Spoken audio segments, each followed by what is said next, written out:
आज का चैप्टर है Nelson Mandela long walk to freedom. काफ़ी इजी चैप्टर है और काफ़ी छोटा सा भी चैप्टर है, तो चलिए आज का ये चैप्टर शुरू करते हैं।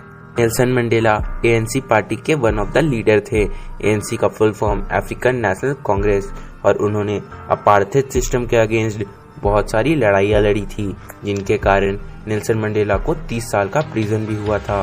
पर आखिरी में अफ्रीका आज़ाद हो गया और 1994 में एक डेमोक्रेटिक इलेक्शन लड़ा गया, जिसमें मंडेला की पार्टी मतलब अफ्रीकन नेशनल कांग्रेस जीत गए। उसमें 400 सीटों में 252 सीट अफ्रीकन नेशनल कांग्रेस जीत चुके थे। तो क्या यार, इतनी मेहनत करने के बाद मोदी जी का रिकॉर्ड भी नहीं तोड़ पाए, तो सब कोई बोलो अब की बार मोदी सरकार। में मजाक था, अब आगे बढ़। नेल्सन मंडेला साउथ अफ्रीका के फर्स्ट ब्लैक प्रेसिडेंट बने। ये डेमोक्रेटिक इलेक्शन साउथ अफ्रीका की हिस्ट्री में पहली बार हुआ था।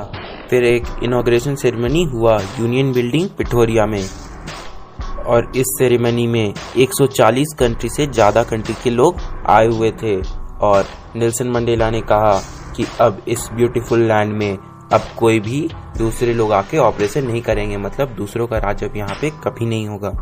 इस सेरेमनी में कलर्ड पीपल के साथ साथ 1 लाख से भी ज़्यादा south African main, women, children सब आए हुए थे, और सभी ने मिलके डांस किया, एंजॉय किया, गाया और चले गए।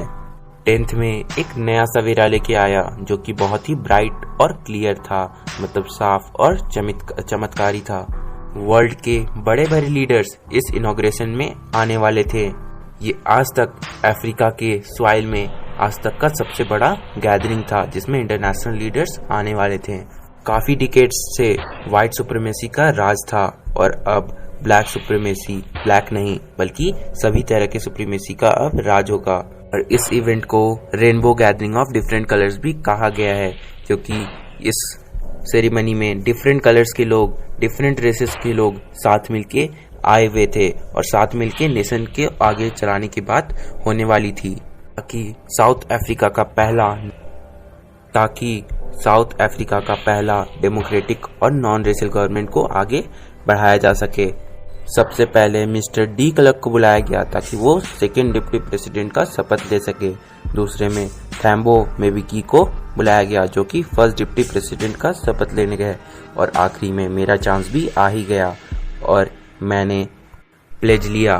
वैसे दोस्तों, मैं थोड़ा ब्रेक लगाना चाहता हूँ। मैं आपको बता दूं कि यहाँ पे जो इन्होंने प्लेज लिया और जो इन्होंने भाषण दिया, उसे आप अच्छा से याद करें, क्योंकि एग्जाम में वो कई बार पूछा जाता है। तो चलिए आगे बढ़ते हैं। तो उन्होंने प्लेज लिया कि वे संविधान का पालन करेंगे और विश्वास कायम रखेंगे, और अपने आप को इस गणतंत्र और इसके लोगों की भलाई के लिए समर्पित कर लेंगे। उन्होंने भाषण का सबसे पहला लाइन स्टार्ट किया कि ये एक्स्ट्राऑर्डिनरी, हमारा ये देश है वो एक्स्ट्राऑर्डिनरी ह्यूमन डिजास्टर से गुजरा है, और अब एक नया सोसाइटी का बॉर्न हुआ है जिसमें हर तरह के ह्यूमैनिटी प्राउड से रहेंगे।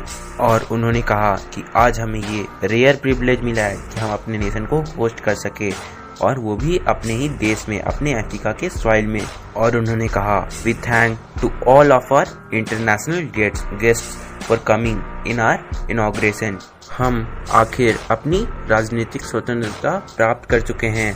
हम हमारे लोगों को लगातार जारी गरीबी, अभाव, दुख, लिंग भेद और अन्य भेदभाव से मुक्त करते हैं।